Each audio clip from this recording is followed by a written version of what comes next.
Pension and Health Benefits Committee meeting to order. The first order of business will be to call the roll, please. Rob Fechner. Good morning. Teresa Taylor. Good morning. Matthew Seha for John Chung. Good morning. Richard Gillahan. Here. Henry Jones. Priya Mather. Here. David Miller. Here. Bill Slayton. Alan LaFossa for Betty Yee. Here. Thank you, and please note for the record that Ramon Rubalcava and Margaret Brown have joined us at the committee meeting today, and we thank you. It brings us to agenda item 2, executive reports. Ms. Bailey-Cremens and Ms. Lum, please. Good morning, Mr. Chair, members of the committee. Donna Lum, CalPERS team member. This morning I have 3 updates to share with you. And first is related to some impacts that we've been experiencing within our customer contact center.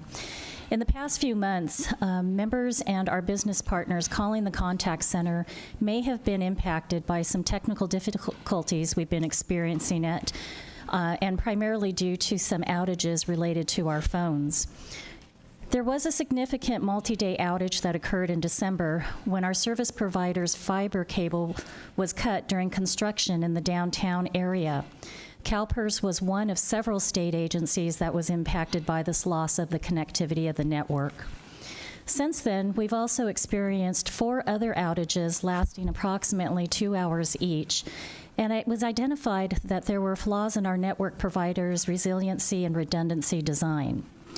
Our Information Technology Services team is working with our existing carrier to redesign the network paths to our facilities to ensure that we have uninterrupted services should our services fail. Additionally, we have submitted a work order to a secondary provider to establish redundant services. This will provide carrier diversity and resilience to our contact center connectivity from West Sacramento to Lincoln Plaza. We anticipate that these new diverse circuits will be up by the end of April. And lastly, as part of our fiscal year budget request, we will be pursuing new technology, a new initiative centered around cloud technology, which will further mitigate impacts to our members and our business partners should we experience any network failures. It's important to note that our teams do take great pride in the level of service that we provide to our customers, and we recognize that these service interruptions may have impacted them.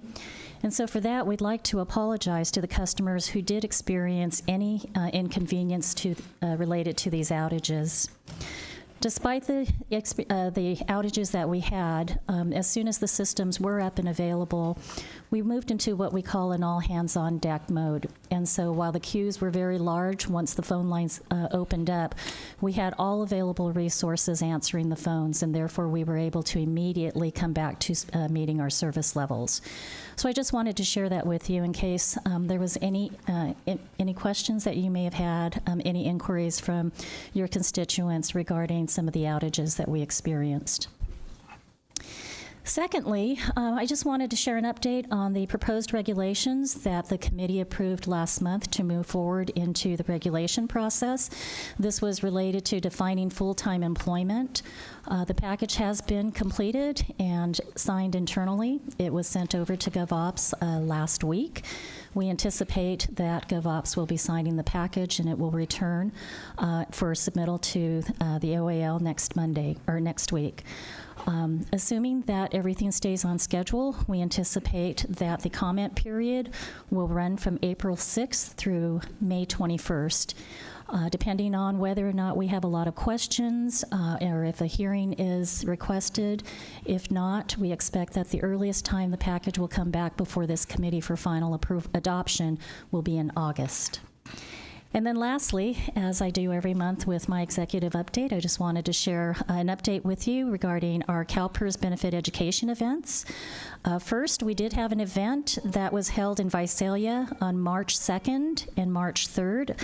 We had a total of over 735 attendees join us over the 2 days, which again breaks the record that we had in this area previously of a little over 400. As is the case with most of our events, and in fact all of our events, we continue to see that the attendance at each of these events has increased. In addition to that, our next event will be held March 23rd and 24th in Redding, California. The second update on the CBs that I wanted to share is related to the fact that we do have 3 more events to wrap up 2018. So we will be in Bakersfield in California, July 13th and 14th, then La Jolla from August 10th through the 11th, and finishing the year in Irvine at August 24th and 25th. We are in the final stages of working through contracts and negotiations for the first half of 2019, the calendar year, and as soon as we have those venues secured, we will go ahead and bring the schedule back to you. And for those of the public that's interested in seeing the remainder schedule of our benefit education events, those are listed on the CalPERS online website. That completes my report, and I'm happy to take any questions. Thank you. Ms. Mother? Thank you very much, Mr. Chair. You know, issues arise, and what really sets an organization apart is how they respond to problems as they arise. And I am just so impressed by the response that our team had to this phone outage. Clearly, you, number one, identified what was the key issue behind it, and you've taken steps to address that, but also putting, mitigation efforts in place that drove to quick recovery, I think is a testament to our team. So I want to thank you, Donna, and your team for your quick response, your effective response. And then I have a question as well. Certainly. So we have a risk map, and we've been doing a lot of work around risk. Clearly, this was a risk that perhaps wasn't identified in our current risk processes. Is there anything else that you have been thinking about, or that maybe I would just suggest that we think about? Are there other things that I know it's hard to know what you don't know, but has this triggered any reflection on what we might add to the risk matrix? Certainly. So in addition to the work that we did on the customer service side, I also do want to acknowledge that our information technology team was very swift in working with the vendors and identifying what the issues were and coming up with mitigations. I think one of the things that we're going to see in terms of part of our contingency plan is, as you are well aware, we are bringing the contact center back to the Lincoln Plaza campus. And so we do know that we have very strong redundancy and capabilities here that will protect the systems in terms of failure. In addition to that, what we did experience this was some flaws in the design, and so, as I mentioned earlier, the technology team is working with the vendor and re-looking at the overall design of the network, along with the secondary vendor that we're bringing on board for redundancy.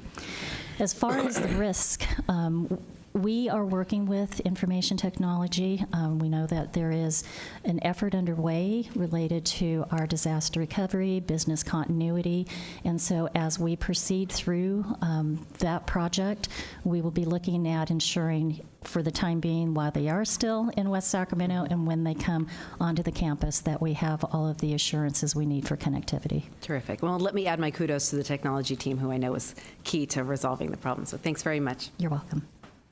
Thank you. Seeing no other requests, Ms. Bailey-Crimmins. Good morning, Mr. Chair, members of the committee. Leanna Bailey-Crimmins, CalPERS team member. For my opening remarks, I have 3 items that I'd like to provide you an update on. The first is on the CalPERS 2018 health benefit open enrollment period. We'll be sharing with you some dates and outreach and communication efforts that are currently underway. The second is automation improvements that we've made for the CalPERS Health Benefit Plan enrollment forms. And the third, that are changes that are happening at the centers of Medicare and Medicaid services and how those changes affect our members. So for the first item, open enrollment, planning is underway, and consistent with previous years, the CalPERS 2018 open enrollment period will be from September 10th to October 5th. And we want to make sure our members and employers have accurate and timely information, so we are going to be leveraging numerous communication channels, including customized health plan statements, social media outlets, warrant messages, so putting a nice little statement at the end of a pay stub, various member and employer articles and publications. And as a reminder, a dedicated open enrollment webpage is available at the CalPERS website. This year, which is different than prior years, we are actually going to be calling out significant changes in addition to including those changes in the evidence of coverage, so we'll make it easier for our members to locate. And And CalPERS is also exploring additional automation opportunities between now and September 10th, and we plan to keep you, the committee, and the stakeholders apprised of our progress between now and then. For the second item, I am pleased to report that the CalPERS health benefit enrollment forms are finally online. We've heard feedback from our members and employers. And so for the actives, this form is HBD 12, and for retirees, it's HBD 30. So through surveys and customer feedback that we received, we wanted to make sure that the new forms were user-friendly and improve the members' experience. So they're clean, they're fillable PDF formats that can be done on the computer and printed out, and it makes the overall process easier. In addition to automation, what we've also done is consolidated 2 forms into one. So the active forms used to have 12 and 12A, and so we've merged them into a single form now we just have 12. If you are an employer, good news is if you have a 12A form that's on file for your employee declining coverage, you do not have to have them re-sign that. CalPERS will grandfather that form in. Further improvements are right around the corner, so we are actively pursuing e-signatures, so employers will be able to receive these forms electronically and have it e-signed on the HBD 12 form, and we expect this to be delivered before open enrollment. And my last update is for our Medicare members. The Centers for Medicare and Medicaid Services is moving away from Social Security numbers, which a lot of companies are, and what they're going to now be providing is a unique Medicare beneficiary identifier. And this is an effort to improve security. So they'll better protect our members' health information and financial information. And so new cards are going to be mailed out between April 2018 through April 2019 out from Medicare. California is one of the first states, so I'm assuming that our members will be receiving these in the next few months. And it's also important to note that members that are enrolled in the CalPERS Medicare plan do not need to send us their cards. We are working directly with CMS to get that data electronically and be able to import that automatically into My CalPERS, which will be an additional advantage to our members. And we're also assisting CMS to get the word out. So information will be available in the following venues. So the spring 2018 perspective, there will be an article. The CalPERS online Medicare page.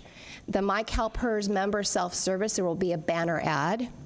The health plans that are working with our Medicare members will be sending out information. And last but not least is the retiree stakeholder outreach. We believe working with the associations, the retiree associations, they have additional communication channels that we can leverage. Mr. Chair, that concludes my opening remarks. I'd be happy to take any questions. Thank you. Ms. Mother? Yes, just a question about the open enrollment materials. To what degree and how do we highlight what mental health benefits are available to our members? Currently, it's in the evidence of coverage unless it's specifically a change. So I guess one of the things I've heard from members is that they don't fully understand, and maybe they just need to go look at the evidence of coverage, but if they're trying to compare between different plans, they don't have a good appreciation of what the differences might be between the different plans. And maybe they no longer exist, but at one time there were quite significant differences between some of the plans in terms of what they offered for mental health. So I guess I just raise it, 'cause it's been raised to me a couple of times by members, that they don't, in order to compare across plans when they're making their decision. So I just raised that. Maybe it's something we can think about highlighting in some fashion or communicating in some fashion. And I know through My CalPERS, we do have a compare tool, which actually allows our members to compare plans side by side and actually save those. But it's more on the rate side. So what we'll be doing, I'll look into specifically, it sounds like more benefits. You want to be able to compare benefits across the plan. Yes. So that is something that I'll take back for us to investigate. Thank you. Thank you. So you know the request. Thank you very much. Brings us to agenda item 3, the action consent calendar. It's the only item today is the approval of the February 13th committee meeting minutes. What's the pleasure of the committee? Second. Moved by Jones, seconded by Taylor. Any discussion on the motion? Seeing none, all in favor say aye. Aye. Opposed, no. Motion carries. Item 4, the information consent items. Having no request to remove anything, we'll move on to item 5 on the action agenda items. Item 5 is a review of the Pension and Health Benefits Committee delegation. Ms. Bailey Crimmins. Mr. Chair and members of the committee, this is your annual opportunity to review the pension and health benefits delegation, and I'd like to call out that there are no changes from the prior year. So as an action item, we are looking for your approval. Thank you. It's been moved by Mather, seconded by Jones. Oh, Gillihan. Any discussion on the motion? Seeing none, all in favor say aye. Aye. Opposed, no. Motion carries. Item 6, approval of the PERS Select Value-Based Insurance Design. Ms. Donaldson, Mr. McCollum. As they're getting situated, I'd like to set the stage, Mr. Please. Chair. So today's action item requests your approval for a PERS Select Value-Based Insurance Design pilot. Over the past 2 years, the health program, industry experts, and representatives from other states have come and shared their insights with this board and stakeholders on a value-based insurance design. Okay. One expert even told us, not in jest, but it was in reality, is that if you've seen one VBID solution, you've only seen one VBID solution. This shares with us that there are variants on how organizations actually implement value-based insurance design. CalPERS is an industry leader. I will, and as expected, you will see here today that the way we are implementing value-based insurance design aligns with our strategic goal of healthcare affordability. We also believe that members will benefit from having engaged coordinated care, working with a personal physician. And if a member chooses PERS Select during the 2018 open enrollment period, 100% of them will be auto-assigned a primary or a personal physician. They can choose to stay with that physician. They can choose to change physicians, and or they can choose to not participate in the VBID incentive option if the choice is ultimately theirs. The VBID design you will see here today is expected to reduce the PERS Select monthly member and employer premium, which is something that comes out of people's paychecks on a monthly basis. It also reduces copays if a member agrees to participate with a personal physician. It offers an HMO-like option for rural areas because there is that coordinated care. And it still gives members choice between the 3 PPO plans that we offer if VBID is not for them. Presenting to you today is Kathy Donaldson, the Chief of the Health Plan Administration Division, and also Gary McCollum, our Health Actuary. At the back of the room, and was recently included in your packet, was an updated handout. And the reason it has been updated is to reflect, typically when we put public agencies, we roll in the schools together. So we were asked to highlight the schools and the public agencies and separate them. And retirees had also asked us to include the combo family. So as we're going forward and making this decision, you are aware of everyone that's being impacted by this particular design. So with that, I will go ahead and turn the presentation over to Kathy Donaldson, who's going to walk us through the design and also share with you the data that you had requested at the last meeting to help in the decision-making process. So with that, I'll turn it over to Kathy. Good morning, Mr. Chair, members of the committee, Kathy Donaldson, CalPERS team, and Gary McCollum, CalPERS actuary, who is part of our team. We seek the committee's approval for the PERS Select Value-Based Insurance Design for the 2019 plan year. This request culminates 2 years of research and presentations of VBID designs. You will find the design that we ask you to approve in Attachment 1. It is important to note that the value-based insurance design for PERS Select applies to the basic PERS Select PPO plan and basic members in combination plans. It is proposed as a 2-year pilot, and the team will monitor and periodically report back on its progress. At the end of 2 years, we will evaluate it and come back with a report.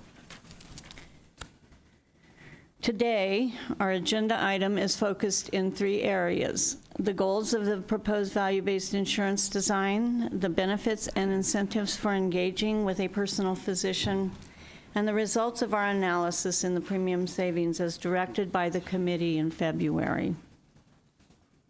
I feel it's important to review the goals of the value-based insurance design that we are striving to accomplish.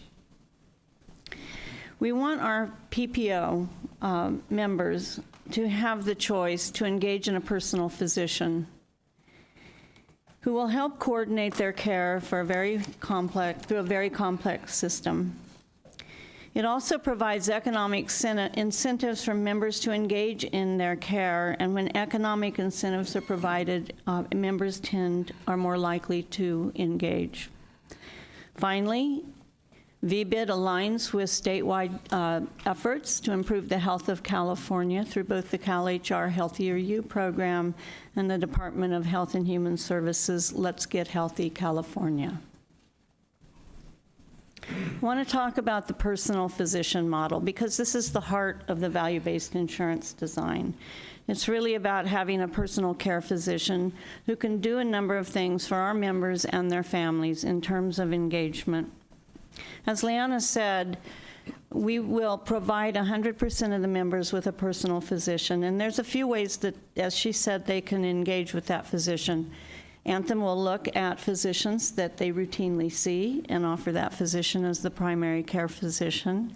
The member could also then, in the Affordable Care Organization that Anthem has, there are physicians that could be assigned that member, or they can look at available physicians and select their own.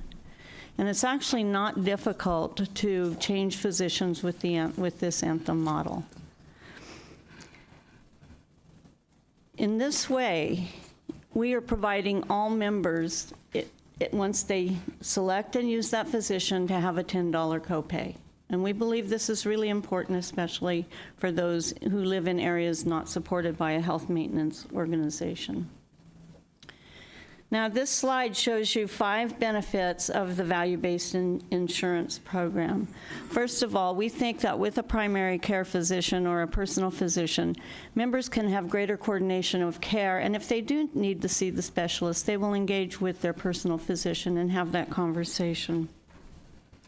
We also believe it helps our members navigate a complicated health system that is often fragmented and care is not coordinated between different medical care options.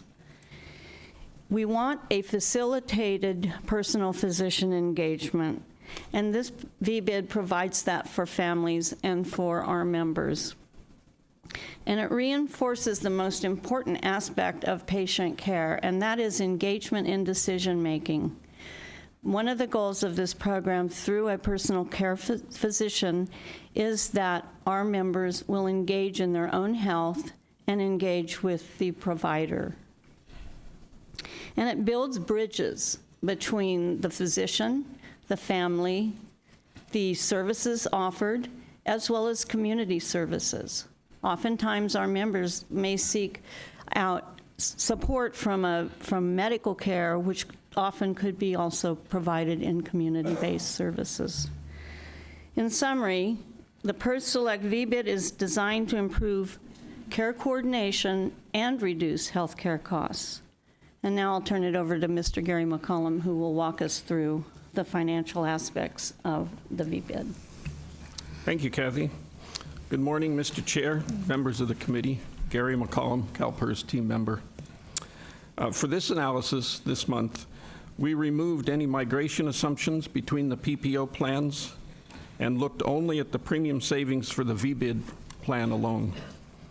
Now, we're looking at calendar year 2018 and what that would look like if the current Select plan premiums were not risk adjusted compared to the 2018 premiums if the VBID plan was in effect for this year.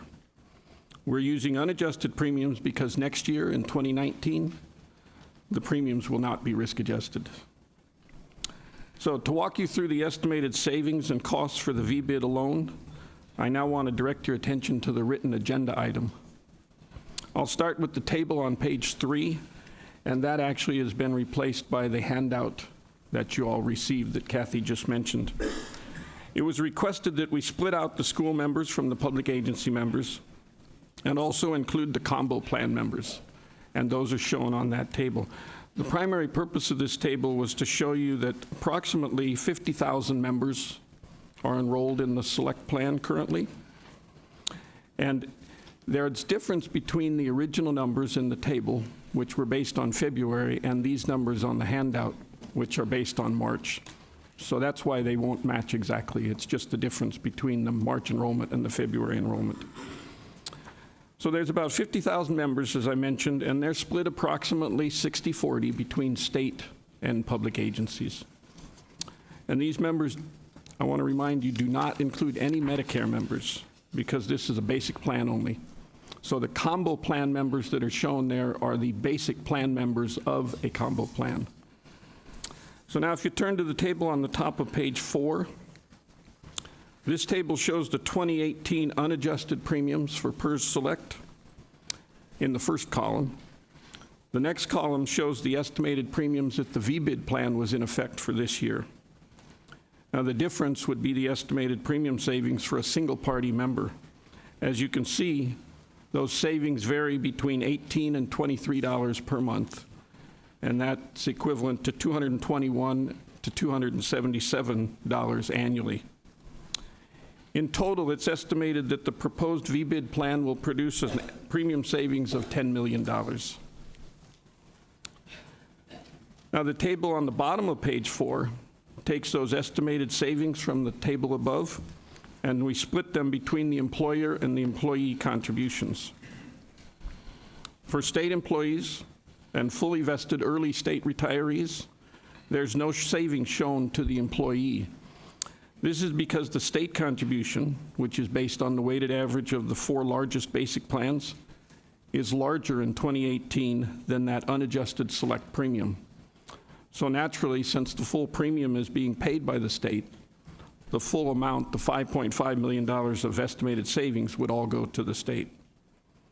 Now, public agencies, on the other hand, have varying contributions depending on the agency toward their employees' premiums.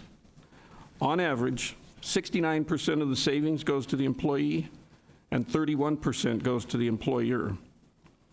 So employees in public agencies would save approximately $3.1 million annually, and the public agency employers would save about $1.4 million. So now on a personal level, let's take a quick look at a public agency employee with a spouse and 3 children. So assuming the employee pays the 69% of the premium that the average is, the annual savings to that employee would be $498. Now, if they had 3, and this is just a guess, but if they had 3 physician visits per child, and they each had 1 physician visit themselves, they would save on those 11 physician visits another $110 on copays, since the copays are being reduced from $20 to $10. And that's a total savings, therefore, of $608 for the year. So now in the table on page 4 up the top, we included the average pension information for a state, a public agency, and a school employee. So you can see these employee savings in relation to the average pension amount.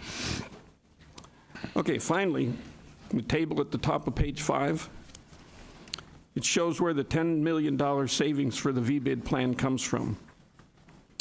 Now again, this is VBID only, assuming that the VBID plan was in place this year in 2018. There are no migration assumptions factored into this estimated savings.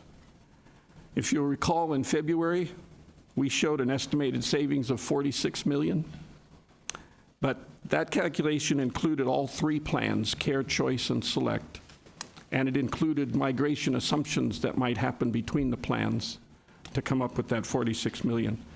So to avoid confusion, we've now modeled just the VBID plan for Select without any input or migration from Care or Choice.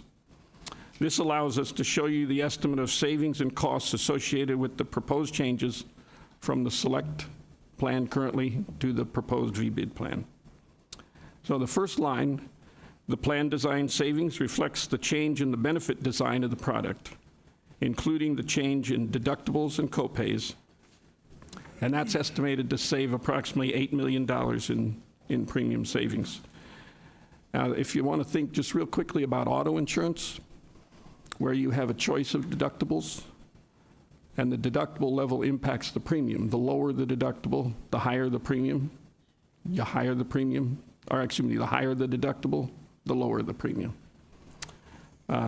Next line, the 5 VBID incentives for member engagement. Those have an estimated cost of $3.8 million. Now, we have assumed 50% of the members will participate in these activities. If we change that assumption that all members will participate in all 5 activities, that cost would increase to $5.8 million. And then finally, the network savings includes the changing the designation of Tier 2 hospitals to Tier 1. And then also there's more advantageous contracting with the doctors who are contracted with the accountable care organizations. So this generates a savings of $5.7 million, and that totals to $10 million. So I will turn it back to Kathy now for next steps.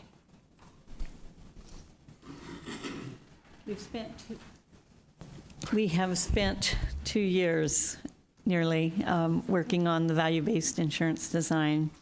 We believe this is an innovative plan design that is unique and specific to CalPERS. It gives our PPO members the opportunity to select a personal physician to help navigate through a very complicated system. Our goal is to provide the opportunity for every PPO member and their families to have a personal physician in which to engage their health.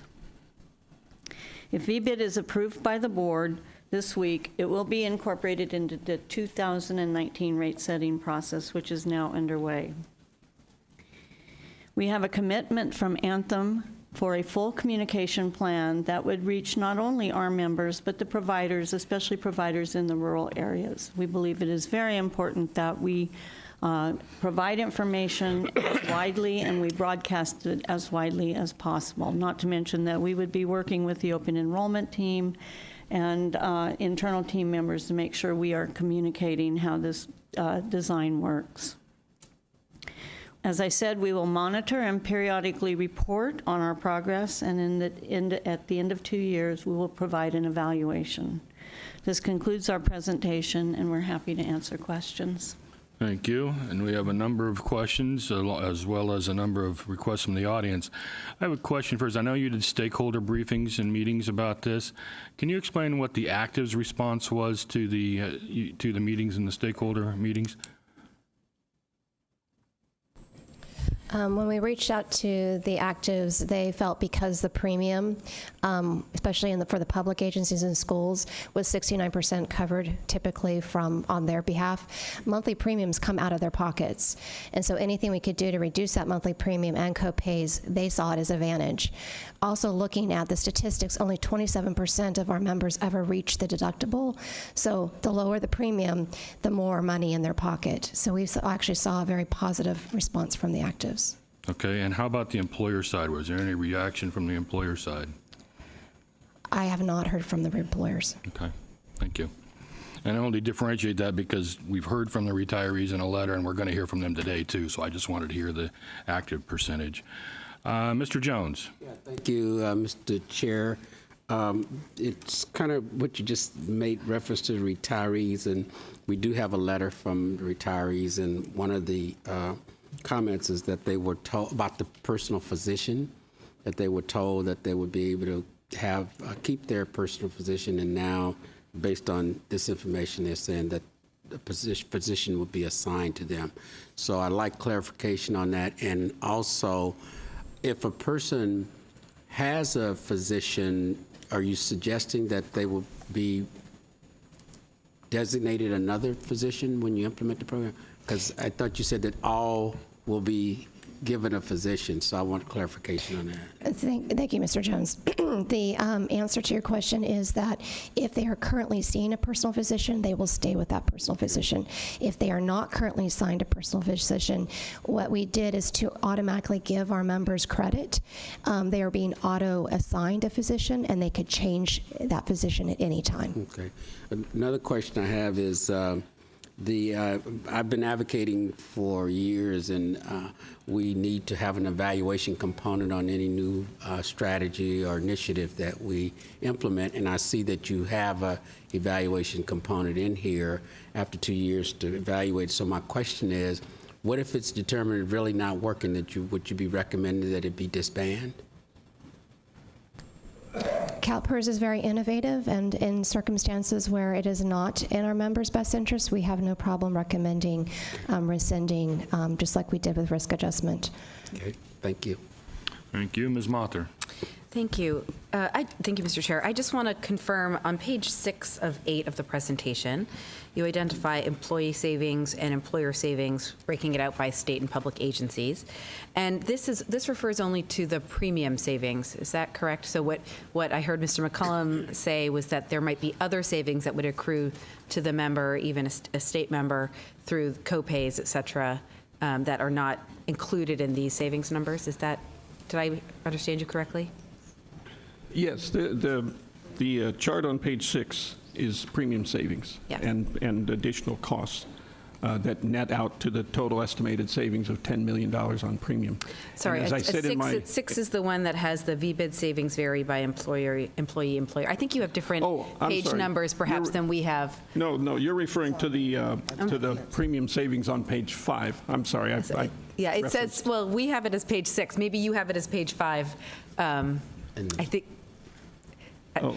So I think that might be the disconnect. Yes, Sorry, but this is I'm the sorry. chart that I was referring to. Yeah. Yeah, you're right. Those are premium savings estimates, and there are additional savings involved in the copay being reduced from 20 to 10. Thank you. So I just wanted to make that clear that there actually could be savings that accrue to the members, even in the case of state state employees and early retirees, due to copay savings. That's correct. Okay. Thank you. Thank you. Mr. Gillihan. Thank you, Mr. Chair. First, I want to thank the team sincerely for bringing this proposal forward. I know it's taken a lot of work and is at least one of the voices on this board that's been asking us to move in this direction and look in this direction. I'm appreciative that it's here before us today for a decision. I did have a question, though, with regard to as I believe Mr. McCollum stated, the last time this issue came before the board, we had a $46 million savings estimate, and now that's $10 million. And I guess I'm just trying to understand what the process, what the thought process was relative to bringing one set of assumptions to the board, and then the next time this comes before the board for a decision, we switched our assumptions. And I'd just like to understand that thought process a little more. Prior to this, that $46 million you're referring to, that was an attempt to show you the impact over the whole PPO program and what might happen based on the assumptions that we made of members moving primarily from care to select. This here is an attempt to show you just the impact of this proposed change in the select plan, assuming no migration at all. So these numbers obviously would change based on what actually happens in the enrollment process when members choose to either stay with the plan they have or move to another plan. So when the prior set of assumptions of movement between plans, do we still think that's a likely occurrence, or what was behind that, the prior assumptions? Yes, we do think that there will be movement, and if this plan is approved, we would factor those assumptions into the premium pricing. All right, and so in the end, there's a significant upside potential for increased savings across the board. That is correct. Thank you. Thank you. Ms. Taylor. Yes, thank you, Mr. Chair. I also want to just thank the staff. This has been a long time coming. You guys have worked really hard. You've been very responsive to our requests for more stakeholder engagement, bringing back different information for us. So I just want to thank you guys for the hard work that you've done on this. In addition, though, I had a couple of questions, and I think I had them answered, but I just want to make sure. The retirees were bringing up in their letter that choosing a personal physician for them takes away their choice, but they even if you choose, and I will use my own HMO experience as an example, if I change my insurance, I always end up, they just pick one for me, and I have to go call or get online and pick my own doctor. So at any time, they can do that, right? So it's the same thing. That is correct, Ms. Taylor. Okay. And then if they want to avoid having themselves automatically signed up, and this is going to go into effect for January of 2018, right? 19. Oh, so they have plenty of time to pick a doctor and have that on file, and that would be the doctor that would get chosen, right? That is correct. If they go, if they're part of PERS Select today and choose a personal physician, that will roll over into 2019. All they'll be looking at is auto-assigning anybody who does not currently have a personal physician assigned. Okay. Okay, so, and it still gives them choice, so they don't have, they're not stuck with that personal physician. That's one of the things I wanted to make sure.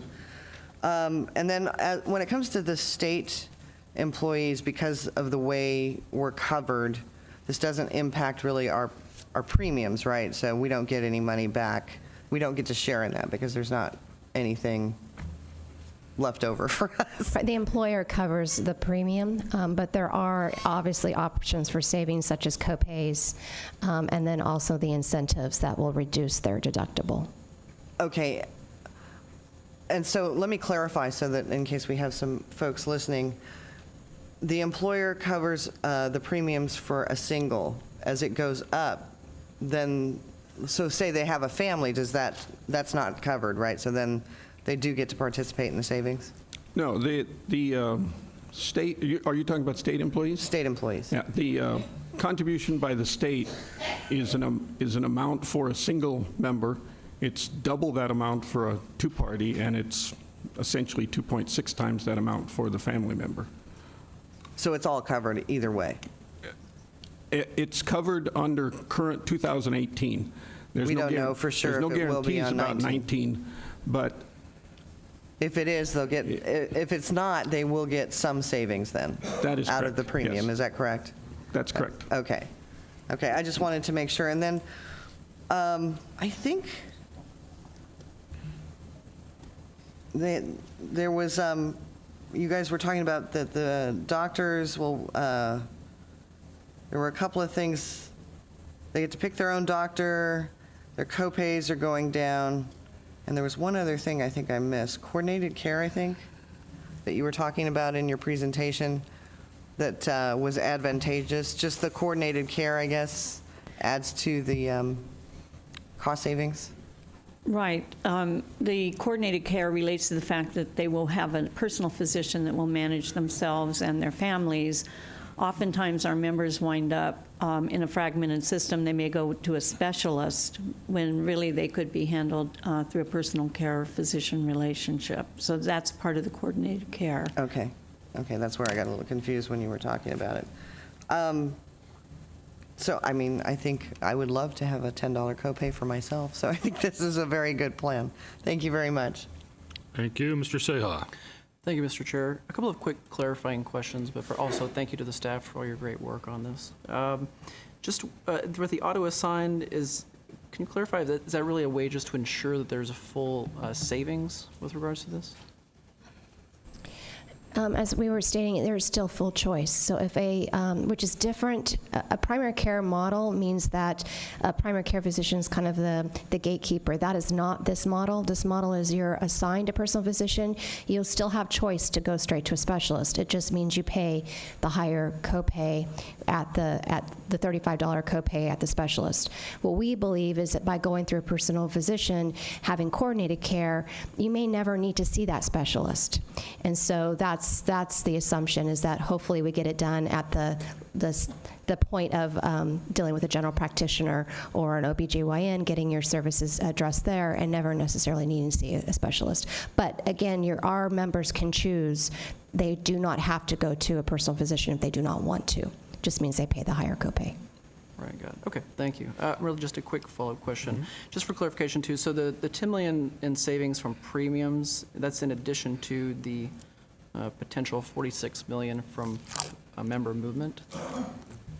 Or just one, sorry? No, the $46 million was an estimate of the whole PPO program, assuming members move between the three plans. Right. This $10 million is just the VBID plan with the current membership, the 50,000 members that are there.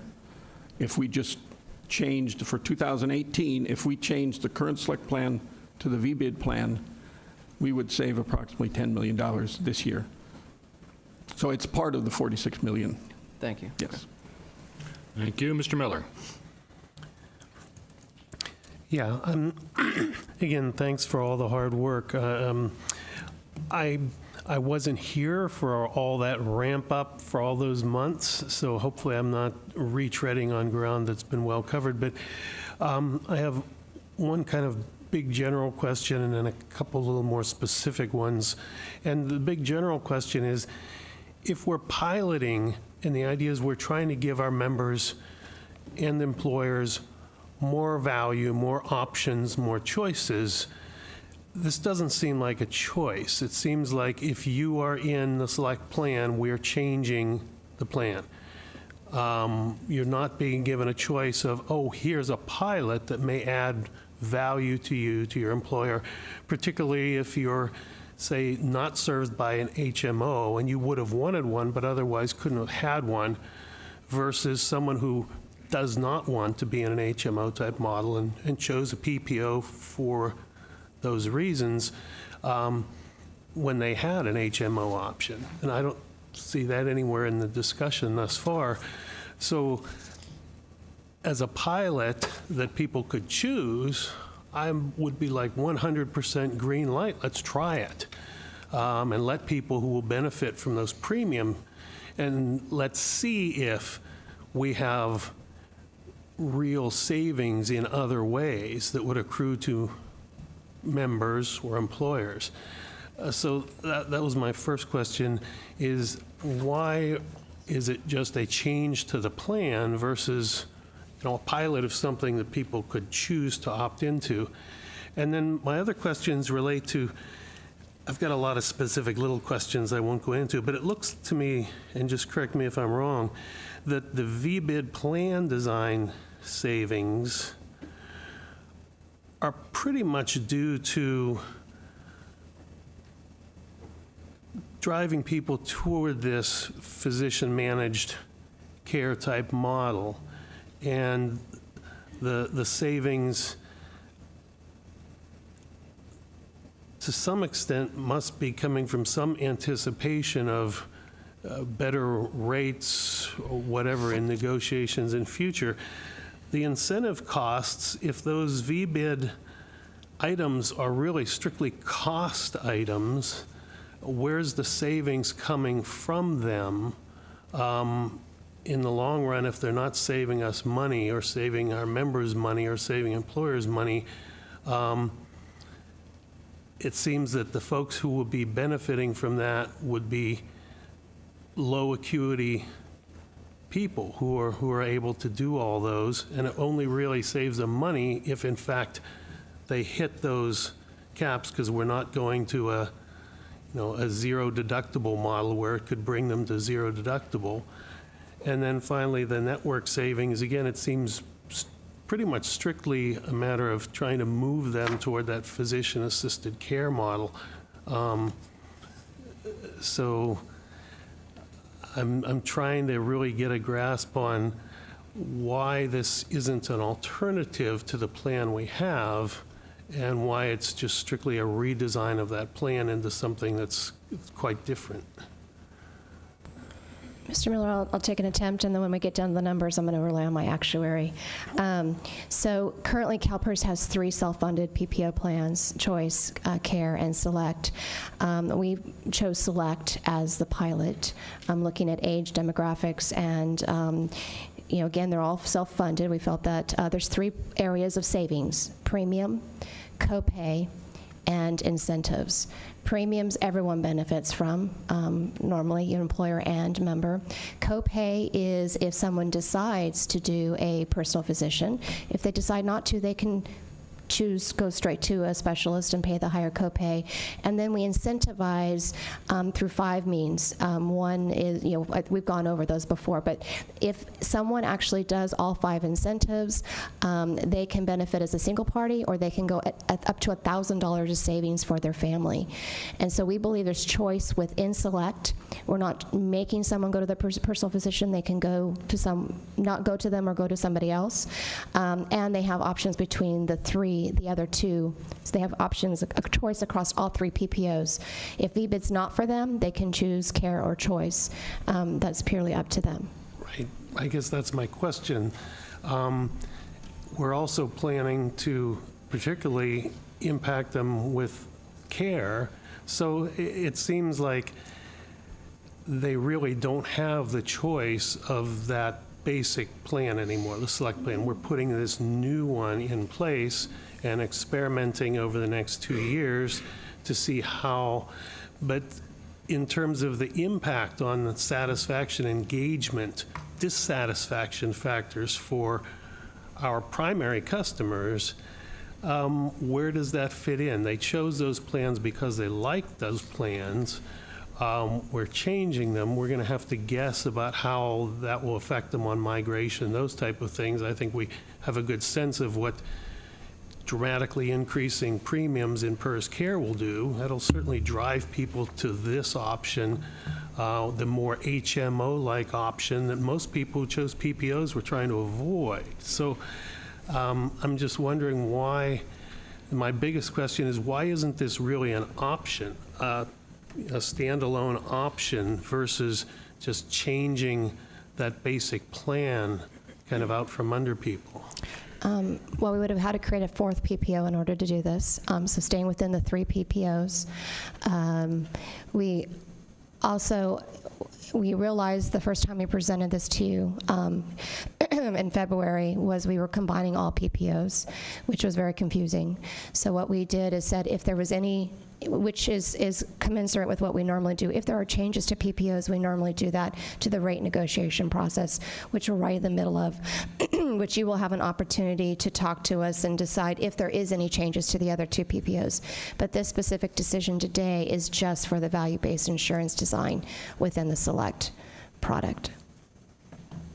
Okay, thank you. Thank you. Ms. Mother.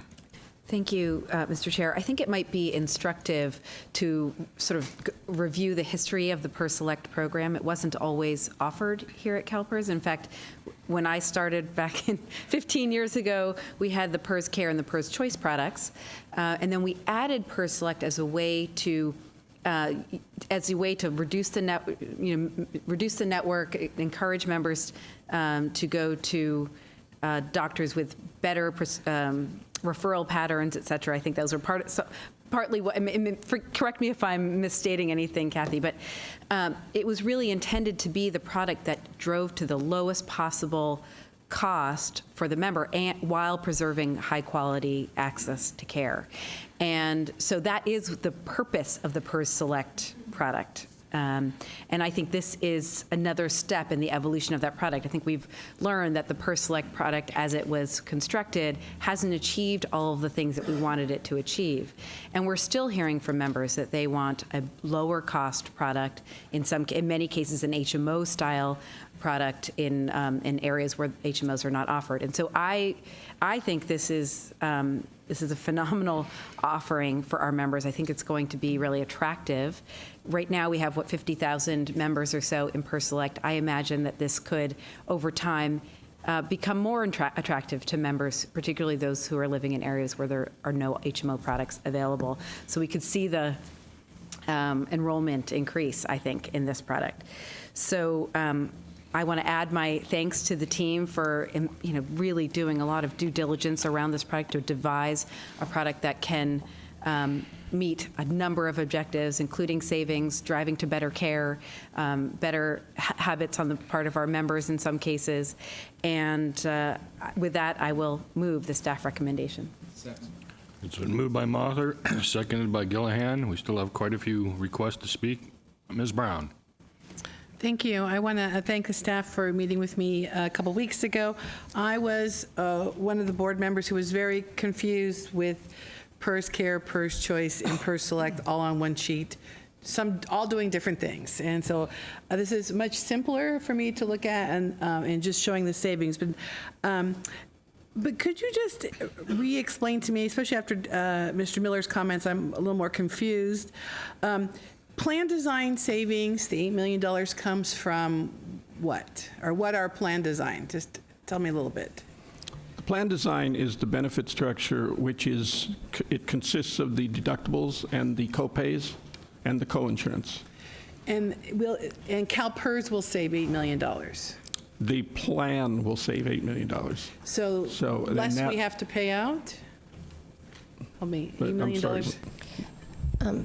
Ms. Brown, all savings, CalPERS is a not-for-profit, all savings that we get from benefit designs either goes into reserve Right.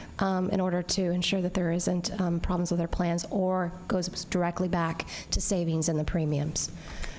Okay, so you said the incentive cost savings are based on 50% of people participating. So, and that's what we expect? For the $3.8 million in incentive costs is if 50% participate. Is that what I heard you say? Yes, Kathy would love 100%. She kept pushing for 100%. The actuary tried to bring her back to 50%. Okay, and so if it's 100%, then we just double it and we would get 7.6 million in savings, right? Which means, 7.6 million in cost. And then the savings would be lower if everybody participates. That's correct, but just to clarify, it wouldn't exactly double. It's not a linear relationship because of the fact that deductibles and costs, if they hit their deductible, costs continue to rise and the plan pays for it, and it's not a linear. It's less than 7.6. It would be less, yes. Okay. We are estimating it at 5.8. If we had 100% participation, would plan design or network savings change as well, or no? No. Those are Because fixed. the plan design is set. The And networks. network savings are fixed. It's a They're fixed fixed, number. yes. Okay. I want to say that I did read the retirees' letter here, and I do have some concerns, so I'd like to hear them speak and then reserve some more comments for later. So I am happy that you separated it out, but I still do have concerns that we're going to come back and PERS Care and PERS Choice, the premiums may be going up without the option for the VBID. I do like the pilot idea, but I'd like to also give all our retirees chances to have the same savings. Thank you. Thank you. Mr. Rubalcaba. Thank you. I think it's a very innovative approach. You're preserving choice, which is what members want or expect in a non-HMO plan. And you've identified savings from premiums, copays, and incentives. But wouldn't also the engagement, encouraged engagement with your physician lead to better health outcomes? And that would also lead to savings in the long run, wouldn't it? Because if people start seeing the doctor more often because of the incentives or wellness programs, you may be able to discover some pre-chronic situations that can be improved, or if you're in a situation you could be stabilized. In long term, there will be better outcomes health-wise for the employees and the retirees. Is that correct? Mr. Rubalcaba, you actually answered your own question, but yes. I was trying to be helpful. Thank you. Thank you for your diligence. Thank you, sir. Thank you. Ms. Taylor. Yes, thank you. I forgot to ask earlier. And again, thank you guys for your presentation.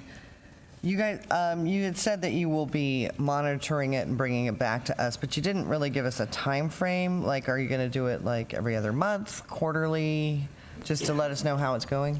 It's a full 2-year pilot, but we will, obviously in a year, we'll give you a checkpoint of where we are in relation to engagement, satisfaction, outcomes, and then be able to decide as we get, I don't want to wait till the end of the 2 years for you all of a sudden to get the information. So we'll be sharing it with you at least at the 1-year point. I don't know, Kathy, do you have a timeline on that?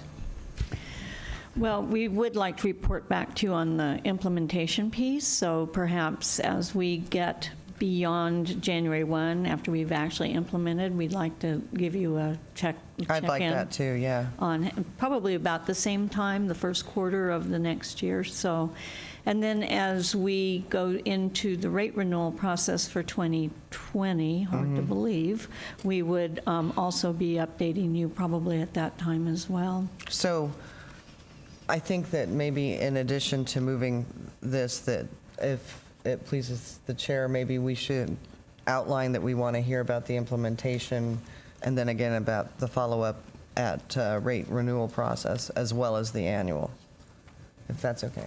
That'll be direction if it passes. And then lastly, I just want to, I understand it feels like, I just want to make a comment. I understand it feels like that choice is being taken away, but I think you still have the option in this plan of just not participating and maintaining the plan.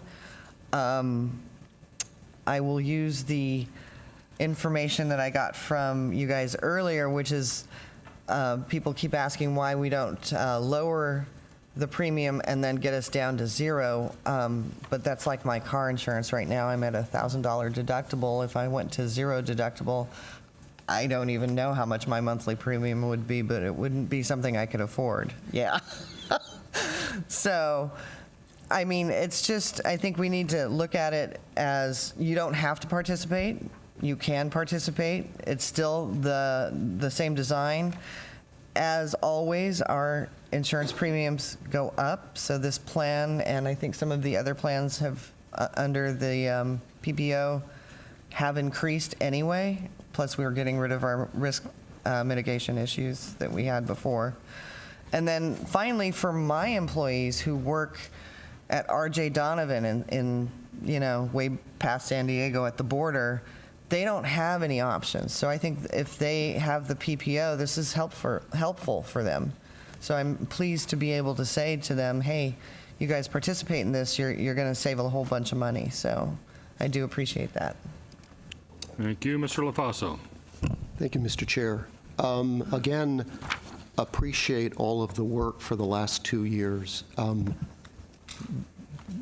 We've been sort of dealing with this issue at two levels, and the one that I'll start with is, you know, we started in this how does plan design influence member behavior discussion, and you know, we were on the cusp of that, and I don't want to rile everybody up, but that high deductible health plan discussion.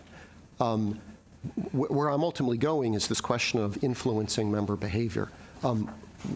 This has prompted some robust discussions in the Controller's office, and the Controller very much appreciates that we've moved away from the high deductible health plan discussion, and don't want to rile everybody up. But the key issue there, of course, is the large system trend toward cost shifting against employees and what the data shows in terms of how that impacts employees' decisions negatively as it relates to accessing the high-value care that we want to that we want to access, or we want them to access, I should say. But the back end, I might call it, where we're influencing employee behavior, seems to be the part that we've had less opportunity to discuss as we sort of moved less away. I understand that we're taking a step here that relates to using benefit design as a tool to influence consumer behavior, and that's the key decision. Some of the details in the back end that I think leave the Controller a little not ready to go today as from a decision-making standpoint, and I'll itemize a few. One, we talked a little bit about wellness last time, but there's been a lot of changes in at least the state's approach to wellness since we had a thorough discussion of this about 2 years ago. I'm going to revisit in a moment the metrics issue that a couple members have brought up, and as with the primary care provider issue. And finally, I think there's a question about our contracting cycle I want to ask about. But backing up on my issues, if I understand the metrics we're going to look at, they're going to be related to 3 sub-metrics related to enrollment in the various programs, and then a sort of look at population health in general. And I'm sure everybody's read the detailed population health statistics in the consent 4D, but can you explain a little bit more in detail what the metrics are going to look at and maybe what they might not be looking at?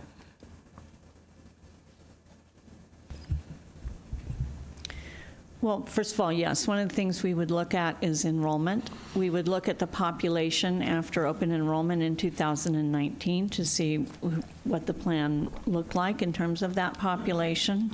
We would also be monitoring, first of all, we would want in the first quarter of 2019 to have all of our enrollees in the VBID plan go through the exercise of meeting the 5 criteria so that they get the incentives.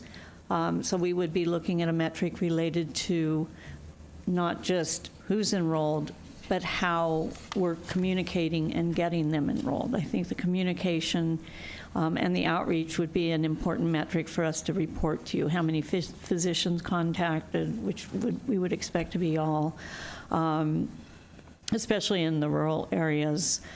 We'd want to make sure that how many members were reached in terms of 100% of those that are subscribers enrolled in the plan. That would be another type of metric.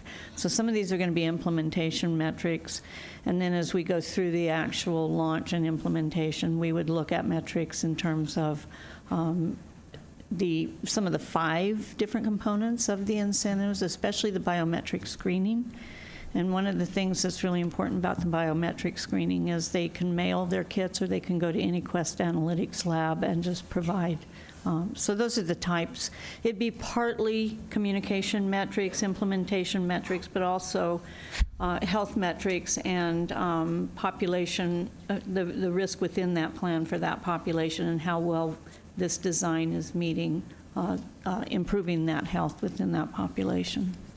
I appreciate that, and I'm not trying to make the bar unachievable, but I'm seeing enrollment in certain programs, and then at the back end, hopefully there will be some improved outcomes. But I guess I'm trying to understand how we're bridging the gap between the stats on enrolling in the programs and the context and the outcomes at the back end. Well, you mentioned our population health. Our population health agenda item, you can see that we have made progress in terms of that series of measures where we started in, as we launched to 2015 to 16.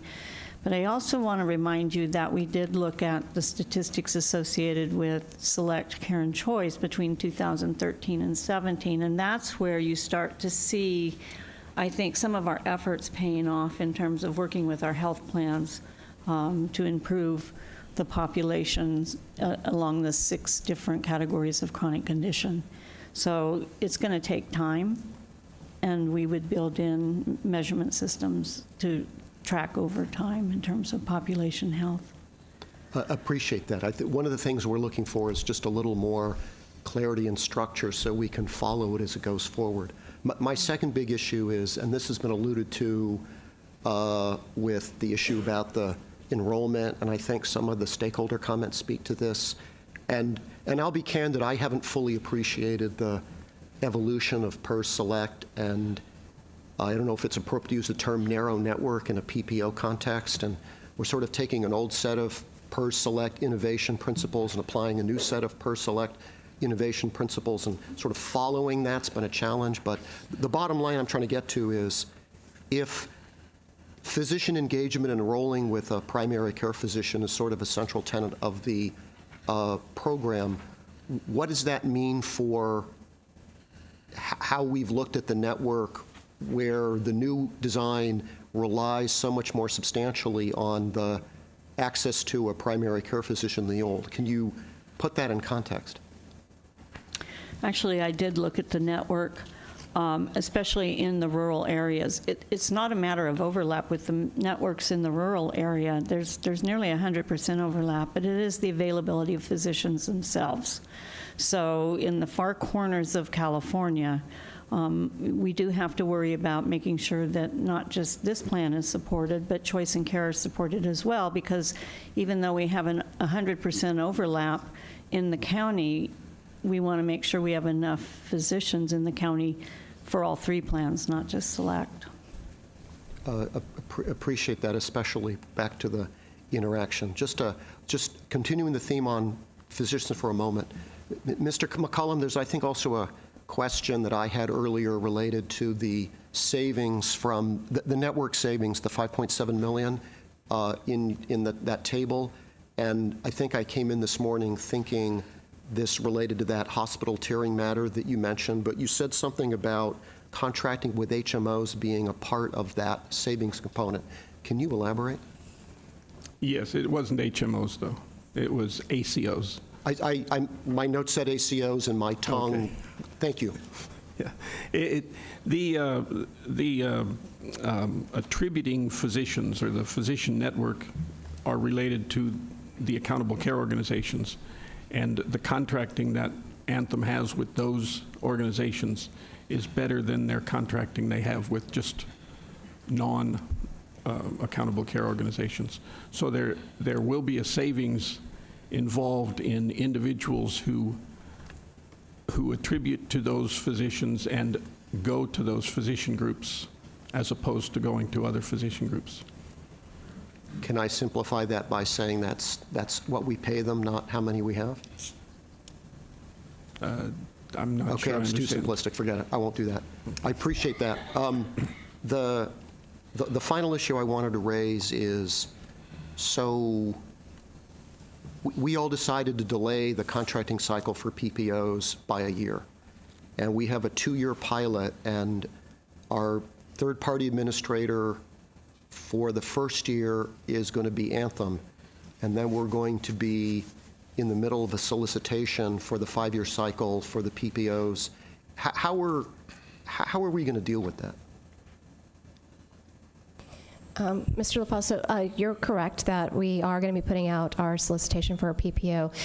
This is one of the reasons we've left the requirements fairly broad. Originally, several states do a more complex VBID design because we felt that we wanted to still be competitive so that any third-party administrator interested in doing business with CalPERS could still bid on something of this magnitude. If we went into the weeds, as you always say, it would have been much more difficult, and we wanted to make sure that it stayed competitive in the market.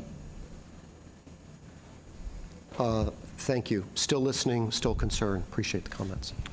Thank you. Mr. Slayton. Thank you, Mr. Chair. Just a couple of questions. So on the selection of a physician, and you've talked about the issue of the rural areas and the difficulty there. But if they don't select, they're going to be assigned? Is that what I understood to hear?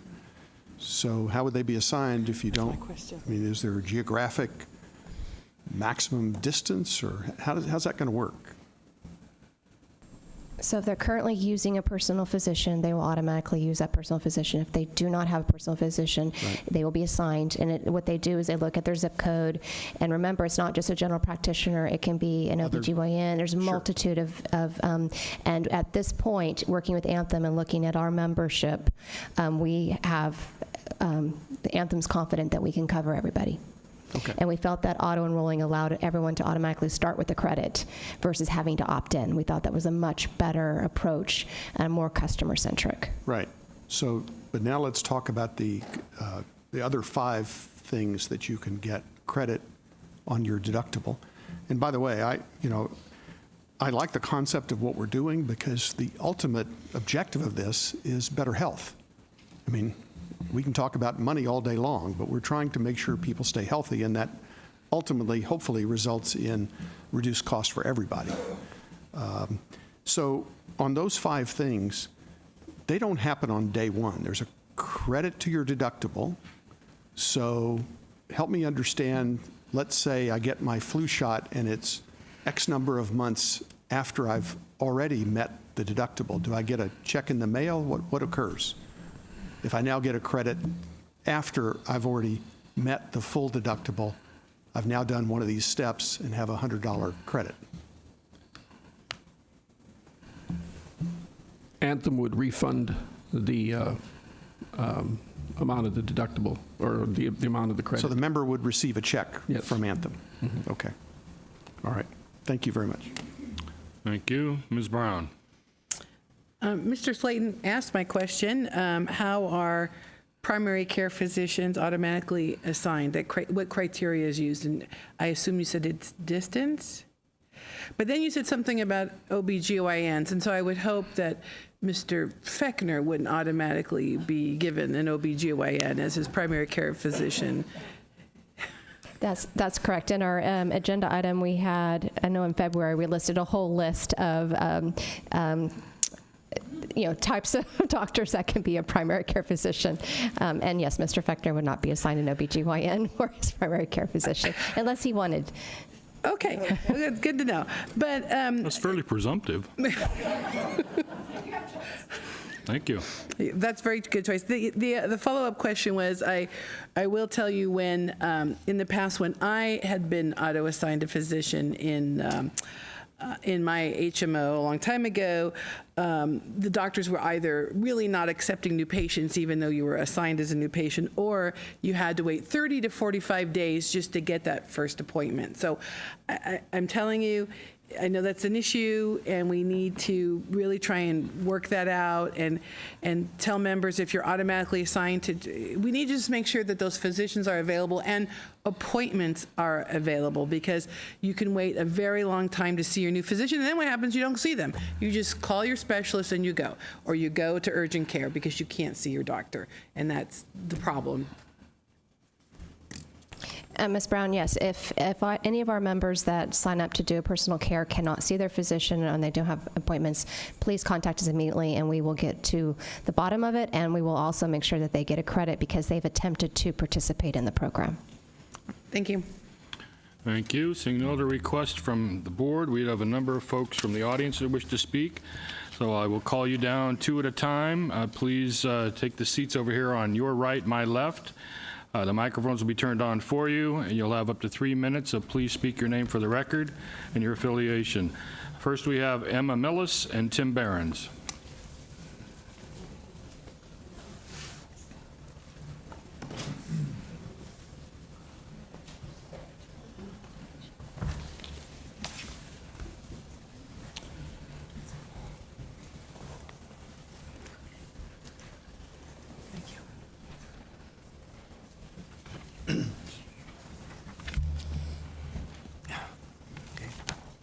Ms. Millis, please.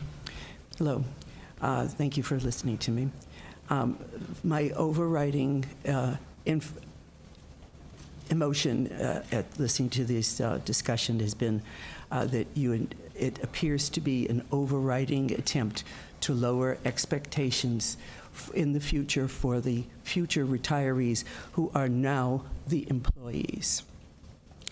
The first point is there's a specious comparison among the plans and the expectations and the results. I wasn't going to add this, but you hit my hot button with the last couple of statements. I went through a similar situation in 2017 with being assigned a physician because that was the only one who was accepting new patients. It took me 8 months to get an incorrect diagnosis through the system to get proper treatment. It was very painful, and it still is. One of the things I see is that it's an attempt to also to water down the benefits that can be received by the employees and later the retirees, by the system being so complicated and convoluted that it will become more and more difficult to navigate this system, as it has been for some of us in the past. Second, let's see, I had to number these because I wanted to keep my amount of time that I take down. I don't see enough oversight of this system coming in. I remember, and I have been a retiree, well, I've been a state employee pretty much since 1982, and then I became a retiree. There's not enough oversight with the individual in mind, the human being, the biometrics, the statistics, the dollars. You still are dealing with human beings. And human beings age and become disabled at different levels. The the system that is coming through right now, what you're describing, is what they're trying to set up through all of the plans. I do have the Anthem Blue Cross. I've had the experience of HMO, and I was very lucky to have had a primary physician who was able to shepherd me through the system. When he retired, it was very difficult anyways, but when he retired, I fell through the hole. The watering down of benefits is what I see is occurring. Everyone, as I said, ages at a different level. Now, I don't know if any of you have AARP, but the latest newsletter had a little blurb that the fact is that of retirees with Medicare, 65 or older, 30% are considered disabled, and of the total of retirees with Medicare, 40% are mobility challenged. All of these, well, you might call them acquired conditions, and most of them are from inadequate medical contact in earlier years. I can give you more details if you want. Can you please Fourth, wrap up? it is not a proactive system. It designs people to become passive. Can you reach your conclusion? Your time is Yes, up. I've got two more sentences. Time is up. Assumptions are that you need active engagement. It's not being followed through. It stinks. Thank you. Mr. Barons? Thank you, Mr. Chair and members of the committee. Tim Barons, California State Retirees. California State Retirees opposes the latest value-based insurance design proposal before you this morning. While we believe it has some positive elements, those which encourage good health practices and wellness, but we strongly object to the Select Basic plan having the deductibles double. It also increases the copays for mental health services from $20 to $35, and copays for urgent care and specialist visits from $20 to $35, and charges 20% co-insurance for all lab work, which we think could be a great financial hardship on many stakeholders. The staff are hoping the wellness incentives rebates, which credit members $100 for each of the 5 items, are so easy to obtain that they will be fully complied with by most all members. We have seen a University of Chicago study of wellness programs which shows the health perks neither lower cost nor improve health very much. Even after considerably increasing the amount of credits, the study found a maximum 63% participation. Though staff has made these incentives as hassle-free as possible, we think members will not take advantage at expected levels.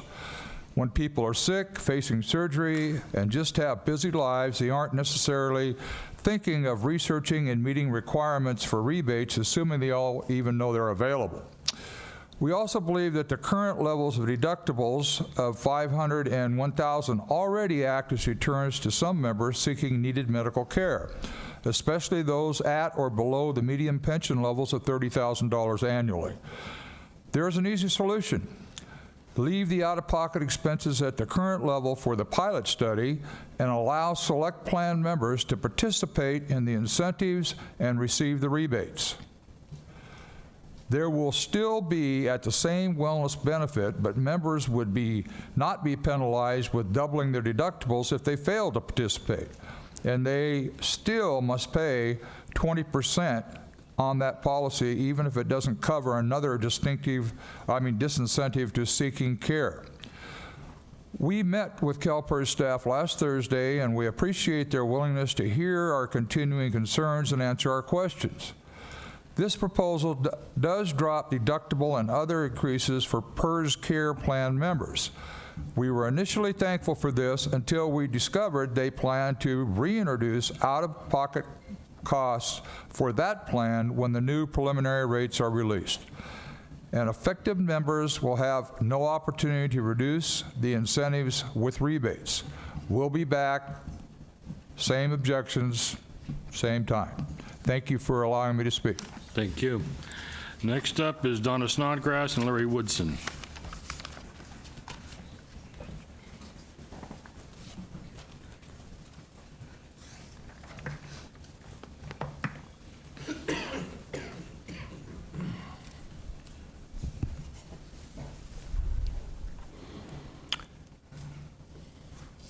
Ms. Snodgrass? Okay. You want me to go first? Okay. Good morning. Larry Woodson, California State Retirees. Thank you for the opportunity to comment. I did requested 5 minutes. I see the clock was only at 3. I see your request, but we do have your letter and we have read it, so let's see how well you do with 3 minutes. Okay. Well, I intended to cover some things that aren't in my written comments. Please do.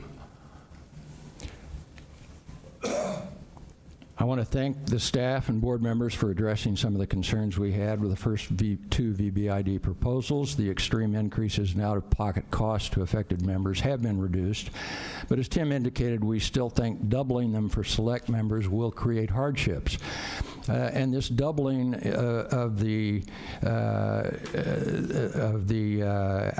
out-of-pocket costs hasn't really been discussed much today. Mr. McCollum estimates only 50% participation in his assumptions, and 50% would leave 50% of the members with much higher deductibles. As Tim said, we support the wellness incentives and the personal physician component as having the potential to improve health and reduce costs. That said, we have a number of disagreements with the statements and assumptions in the projected savings in the proposal. In our meeting Thursday, we did thank the staff for dropping the increased out-of-pocket for PERS care. Tim has already covered this, so I'll skip it. We do support the personal physician model. There are shortcomings in how it's described and offered, but we were initially told it's the choice of the member, and then in Thursday's meeting we were told we would be assigned if we didn't make a choice, and this morning I've heard a pullback on that. I'm still a little confused about the assignment process. The personal physician option has another significant obstacle. In the 18 rural counties where the targets of this are the targets of this proposal, there's a significant shortage of providers. Even where there may be more providers, we've already found most of them are not accepting new patients. Anthem and CalPERS found this out the hard way in Butte County this year when they offered Anthem traditional HMO. Members elected it and then were rejected and were told their doctors were not accepting new patients. Ultimately, staff and Anthem worked hard to correct this, but this same issue exists throughout rural California, and I think will affect the rosy assumptions about this success. On page 5, the estimated cost savings in the table categories and assumptions are not readily transparent. Ms. Mather's question regarding additional savings besides the premiums on the deductibles isn't really accurate if you consider that they're doubling them to start with. So they may save on the doubling, but they'll only get back to the original level of deductibles. And then finally, the $5.7 million in the network savings was defined for us as lower negotiated provider rates. I don't see anything in this proposal that would give CalPERS or Anthem leverage to extract over $5 million from providers. But if they were able to, they still don't need to double the out-of-pocket costs in order to do so. In conclusion, the proposal, as written, has some vagueness, and we have some questions about it still. We feel like it could be modified by not doubling the deductibles and move forward with the wellness incentives. Thank you. Thank you. Good morning. Donna Snodgrass, Director of Health Benefits, Retired Public Employees Association. And I want to start by acknowledging the work that Kathy Donison and our staff have done on this. And I appreciate that after listening to our concerns early on, quite a few of our suggestions have been included in this newest version. That being said, RPA still has some reservations, and we're still concerned how this plan will ultimately affect PERS care and PERS choice. We're going to continue to monitor as information becomes available, and after premium rates are announced, it's possible our reservations may once again become opposition. A comment after listening to the presentation, examples given this morning. Families with young children, especially if they were like mine when they were growing up, we found ourselves in urgent care twice as often as we did a regular doctor's office. So my costs at the time would have gone up probably past any premium savings. So keep that in mind with the $35 copays for urgent care and specialists. Maybe everybody's children doesn't climb trees like mine did and break arms and such. And I have one question. Will the members who are living outside the U.S. have access to the VBID, or they still need to do CalPERS Care, PERS Choice? We've got 3 members that live in South America, and they can't get Medicare because Medicare won't cover you out of the United States. So will this plan be available to our South American members? Okay, thank you. Next to Mr. Johnson and Mr. Allison, please.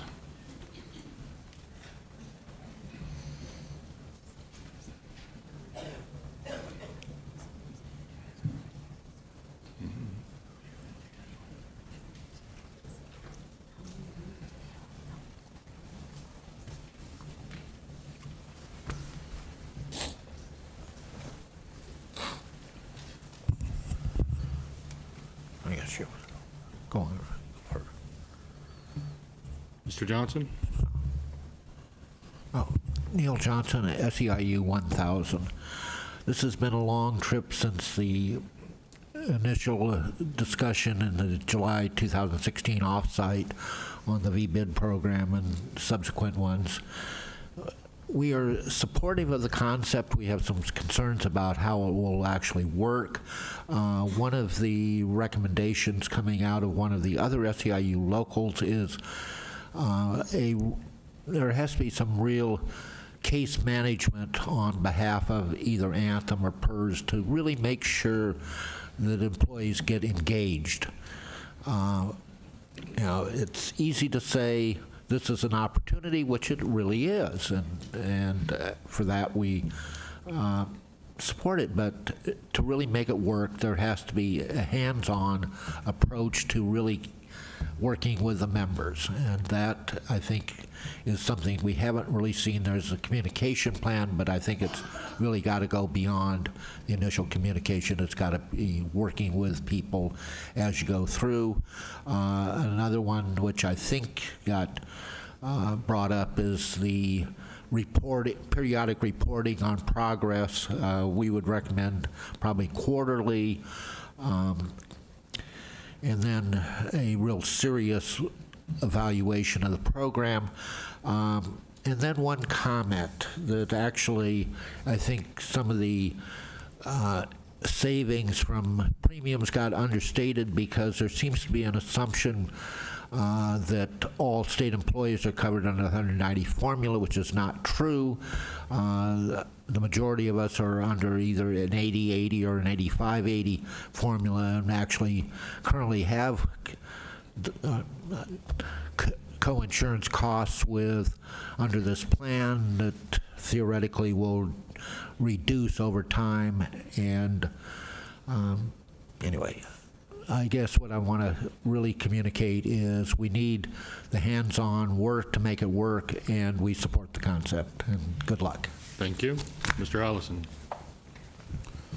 Good morning, Mr. Chair and members of the board.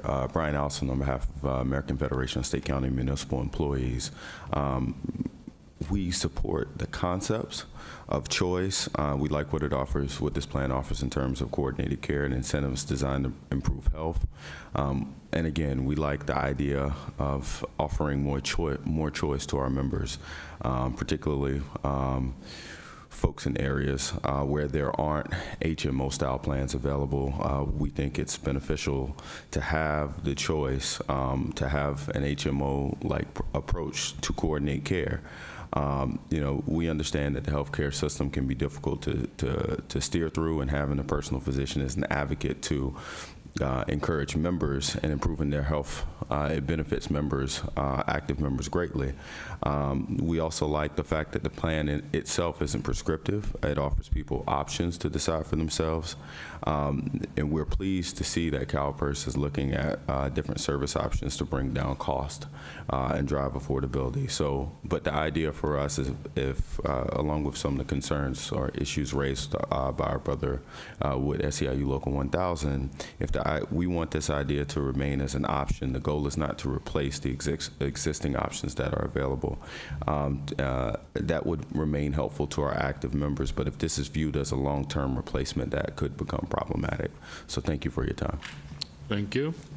So seeing no other requests from the audience, I would like staff to reply comments to some of the things that came up from our speakers.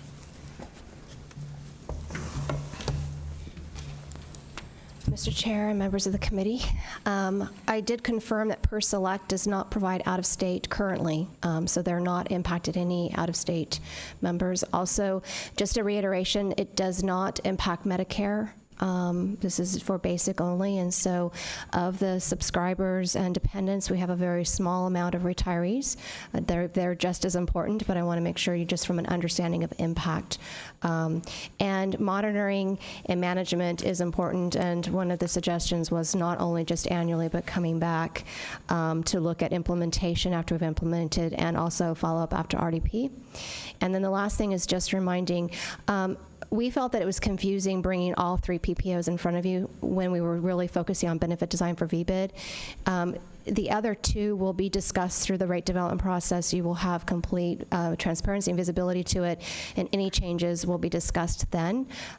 We just felt like it was, and also when you saw our numbers, we had assumed migration. We did not want to confuse you with migration, so bringing it down just to the subset of current PERS Select members. So we were trying to tee up this item in a way that we felt could be based on the data, based on easy decision making, and making sure that everyone knew that there was opportunities for choice and savings along the way.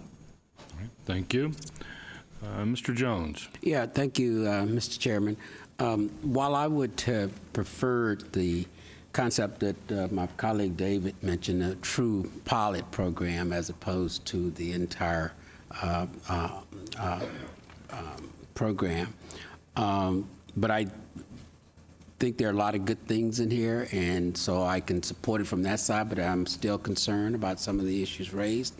And so in that regard, when you bring back quarterly reports in terms of an annual report, if you will, for an evaluation related to continue to go forward on all of the items or some of the items, would it be possible, if you feel in a quarterly or annual statement that some of these components that people have raised concerns are not working, would you be willing to, would it be possible rather to disband those items going forward?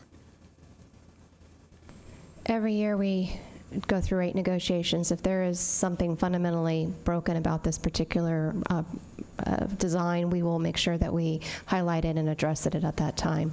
I do not expect success, but I do want to let you know that we do have safeguards in place. If something is not going correctly, we will address that based on the oversight of this board and committee. Okay.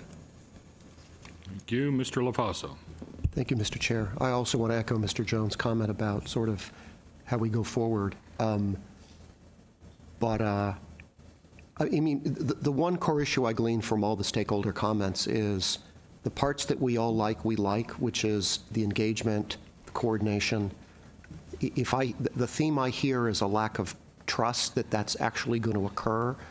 And I know I can't process in my brain right up here at the moment all of what's going to be incorporated in the metrics. I know Dr. Donison said some things about engagement, some other things, but really what you can do to get at that issue and develop that trust and those metrics in a way that are digestible for us up here. But also if we're going to do quarterly reports and we're going to consider pulling the plug sooner than anticipated, I wonder if we could go one more step. And I'm a little fixated on this question of our contracting cycle and your answer about keeping general because we don't know what year 2 is going to look like with a potential different third-party TPA. But I think through the rate development process and through the contract solicitation discussion that there's a lot of room to think about what our contract requirements might say that give us more ability to address some of those stakeholder concerns that I heard, AKA we like it in theory, don't believe it's going to happen in practice kind of stuff. And if in the middle of the 2-year pilot, even if it's working successfully, if through that other parallel process, if we have the ability to add more components in the back end that strengthen our ability to get to where we're trying to get to in the mid 2-year pilot process, I hope we'd seriously think about doing that. So as we move forward through the through the 2-year cycle, because we're going to go through a PPO solicitation, I wouldn't want to make it more complex. I'd want to make sure that the requirements, and the legal team always hold us accountable to the requirements. So if there are more that we want to do, I probably will not do that until the end of the pilot at the 2-year mark, and then we would see where we sat with the PPO. If it be the current PPO or new, I wouldn't want to increase complexity midstream. What I will offer is during the monitoring management of this VBID solution, if along the way we hit the 1-year mark and we have not received the metrics that this board and our stakeholders expect, we will then make a decision on what we then will move forward with. But I wouldn't go and make it more complex between now and the end of the 2 years. I hear you. That's a very responsive comment. Still trying to get my head around it, but appreciate the response. Thank you. Mr. Miller. Yeah, thank you. I hope also that in going forward and looking at this pilot, we're also looking at satisfaction, dissatisfaction, engagement of the people both participating and who also will find themselves having to choose another path and go to one of the other PPOs. Because I still kind of just not having a kind of real understanding of what goes into making those premium changes, what goes into making these changes. My sense is the savings are primarily driven by performance improvements that relate to the physician-directed care, and whether you can ultimately tie that to value added in terms of health outcomes remains to be seen. But we do know that clearly in the industry that works in terms of managing and controlling costs, and that drives a lot of, I think, the desire to go there. And so I hope that we will really look at how this impacts our primary customers, our members, in terms of their experience with their healthcare providers, the delivery of the healthcare, and not just, it's kind of like we're going to have a sale, so we raise the price so people will come to our sale and we knock some off for doing certain things.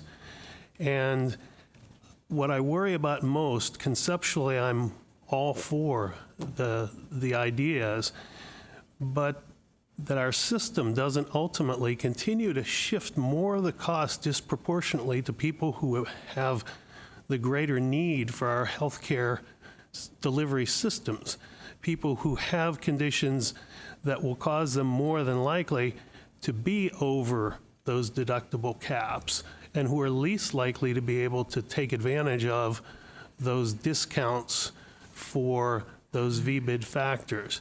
People who most need out-of-network specialty care, people who most need the ability to be very agile at choosing what physician they see when, who may be continually driven to the higher cost plans or options if this doesn't meet their needs. So I hope we'll really keep our finger on the pulse for those segments of our member populations who will be most disproportionately impacted if things don't work out as we hope.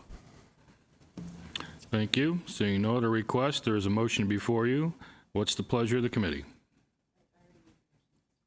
I said there's a motion before you. So you have a motion on the floor. It's now up to the committee to vote on the motion. Ms. Mata, you want to restate your motion? Happy to, if that's helpful. My motion was to adopt the staff recommendation. Thank you. The motion now being before you. All in favor say aye. Aye. Opposed, no. Motion carries. Mr. Jones? The component that we talked about, the quarterly report, coming back and possibly making changes before the 2-year period. Is that embodied in the motion? Ms. Bailey-Crimmins? Mr. Chair, I took that as a board directive, Okay, and I'll note it okay. as such. Okay, thank you. All right. This item is over. Thank you very much. Motion passes.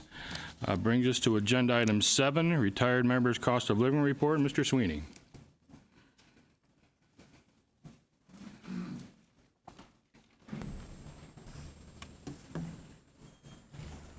Good morning, Mr. Chair. Microphone. Wrong one. There you go. Sorry. Morning, Mr. Chair, members of the committee. I'm Anthony Sweeney, CalPERS team member. And this agenda item is our annual informational item on the retiree cost of living adjustments, more routinely known as COLA. And our retirement law allows for the payment of COLAs to all eligible retirees on May 1st of each year. And it's based on the rate of inflation as measured by the CPIU, which is the Consumer Price Index for all urban consumers. To be an eligible retiree, you qualify for a COLA in the second calendar year of your retirement. Therefore, members who retired in 2017 are not yet eligible for a COLA. The rate of inflation as measured by the CPIU for 2017 was 2.13%. More than 95% of all our retirees are contracted for a 2% cost of living adjustment. Therefore, all retirees will receive at least the 2%. Because of low inflation over the last several years, retirees who retired between 2005 and 2015 will receive the full 2.13% because they did not receive 2% in previous years. For those less than 5% of retirees who contract for a 3, 4, or 5% COLA, they would receive at least 2.3% up to their contracted amount. This agenda item provides a helpful chart for retirees to determine what their eligible COLA would be based on the year in which they retired and their contracted COLA amounts. We shared this information with our stakeholders last week. We also have this information in a fact sheet that's currently on our website. We will produce an article in our upcoming spring perspective, which is due out in April. And this information will be updated on our IVR for members who call during the month of April. And this will also be a message of the month on all retiree checks, both paper and electronic direct deposit statements with the May 1st check. So that concludes my presentation, and I'm happy to answer any questions. Thank you. Mr. Jones. Yeah, thank you, Mr. Chairman. Thank you, Mr. Sweeney, for the information. But since now the PPP is also included in the May warrant, could you comment on that provision where the schools in the state continue to receive at least 85% of their purchasing power, and the public agencies 75% of their purchasing power? That will be included in that May 1st check. Correct. So the Purchasing Power Protection Act, PPPA, as it's referred to, works in conjunction with the cost of living adjustments. So in these instances where cost of living is catching up with lower inflation, then the PPPA will go down in certain cases, because now these retirees who were being supplemented for 75 to 80% of the purchasing power will now have cost of living adjustments that are catching up that PPPA instead of PPPA kicking in. So there's about 17,000 retirees. It usually takes about 25, 30 years of retirement for the PPPA to have to kick in. And so they work in conjunction with each other, and when COLA increases, then the amount of PPPA being paid out will go down, and that will also be reflective on the May 1 retirement warrant. Okay. Could you also provide a fact sheet on the triple P? There is, actually, Okay. yes, on the website, Okay, thank you. yes. Thank you. Seeing no request to speak from the board, I do have a request from the audience. George Lynn, please come forward. Your name and affiliation for the record, and you have 3 minutes to make your presentation.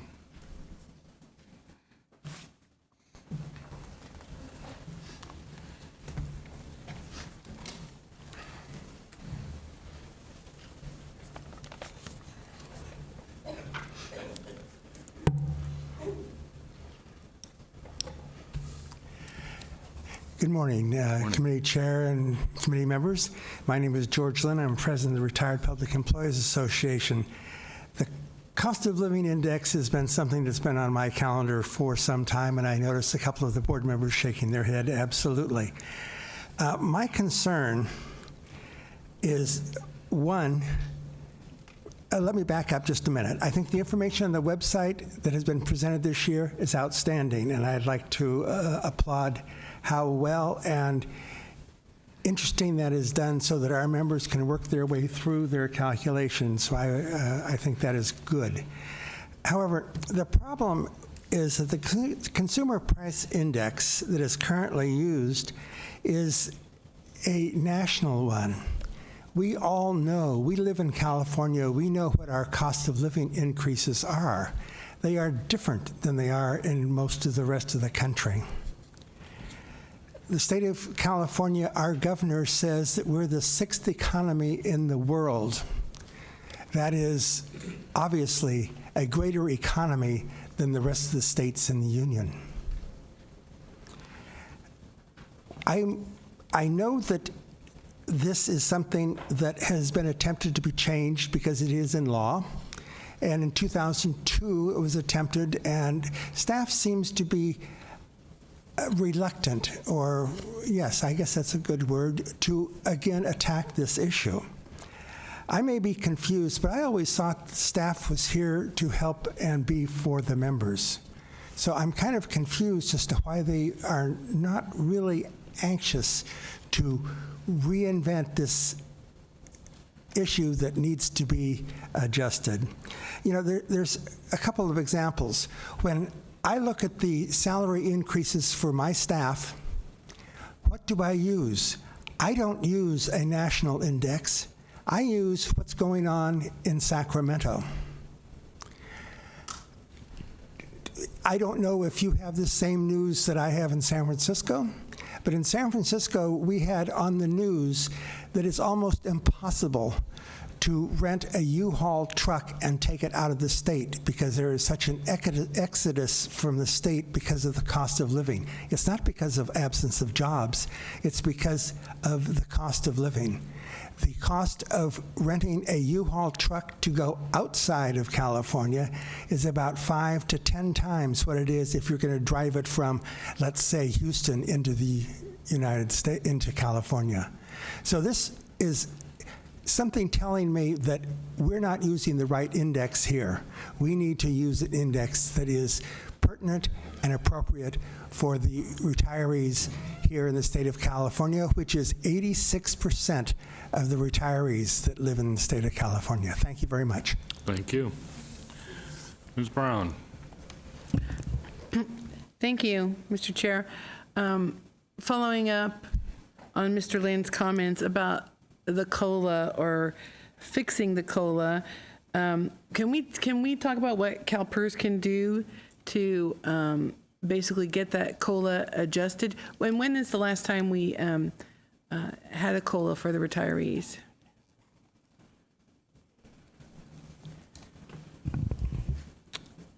So, Ms. Brown, there has been a COLA last year. Every year, there was 1 year when we did not have a cost of living adjustment because the rate of inflation was less than 1%. But other than that, there's been a COLA every year for the retirees.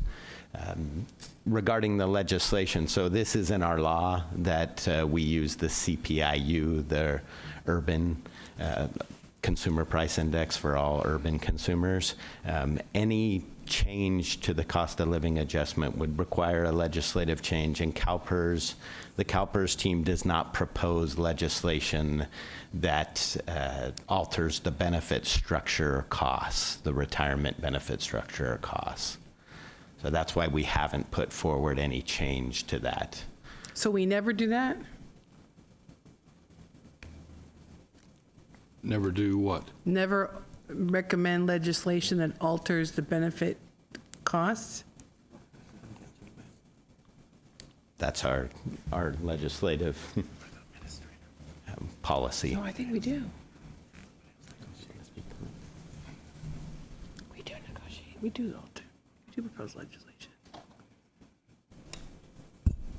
Sorry, Brad Pacheco, CalPERS team. I believe the question is if we ever recommend or sponsor legislation to make a benefit change. And our policy is that we do not. CalPERS is the administrator of the fund. And that's really something that needs to be negotiated between the employee and the employers. Thank you. Okay, seeing no other requests to speak, that ends that agenda item. Thank you, Mr. Sweeney. We are at our 2-hour limit. We need to take a break for our court reporter, so we will take a 10-minute break. Thank you.